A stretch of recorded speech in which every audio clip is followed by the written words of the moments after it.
আসসালামু আলাইকুম। মধ্য রসুলপুর থেকে আগত নারায়ণগঞ্জ নিবাসী আমাদের মাস্টার সাহেব মোহাম্মদ শেখ নাজবুল তাদের গ্রামের বাড়িতে আসছে। এই যে এখন তেঁতুল গাছে উঠতেছে। আপনারা সবাই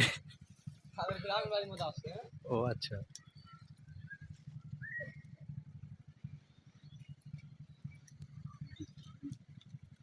সাবধান, পড়ে গেলে কিন্তু নারায়ণগঞ্জবাসীর লেগে একটা সম্পদ হারানো হয়ে যাব।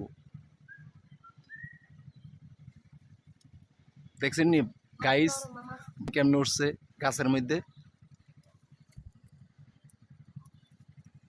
সাবধান, উঠি বাবরে, হারি বাবরে।